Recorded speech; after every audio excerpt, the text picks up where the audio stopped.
आता आपण आहोत रायगड हॉस्पिटलमध्ये. आपल्यासमोर एक पेशंट आता डिस्चार्ज होताना आपण बघतोय, कारण काही दिवसांपासून फातिमा चिपाडे असं या पेशंटचं नाव आहे. राहायला ते माथेरानमध्ये आहेत. ज्या वेळेला आणलं त्यांना त्यावेळेची परिस्थिती खूप भयानक होती. म्हणजे खरं तर त्यांना श्वास घ्यायला फार त्रास होत होता आणि त्यानंतर त्यांना व्हेंटिलेटर वगैरे या सगळ्याची गरज भासली. पण मध्यंतरी पेशंटच्या नातेवाईकांनी पेशंटची पूर्णतः शाश्वती देखील सोडलेली होती.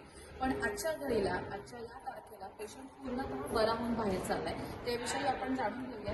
दादा, मला सांगा, ज्या वेळेला आजींची हे होती परिस्थिती होती, काय होती परिस्थिती? त्यांची घेतली चांगली झाली. म्हणजे या हॉस्पिटलविषयी तुम्हाला अगोदर कुणी सांगितलंय किंवा काय? डॉक्टर साहेबांनी सांगितलं आम्हाला की काय तिकडे घेऊन जा. अच्छा.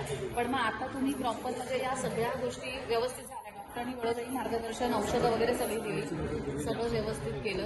अच्छा. म्हणजे आता तुम्हाला एकंदरीत विश्वास पटलाय की एखाद्या माणसाचे प्राण व्यवस्थित हॉस्पिटलने पूर्णतः दिलेले आहेत. धन्यवाद. सहकार्य केल्याबद्दल धन्यवाद. थँक्यू.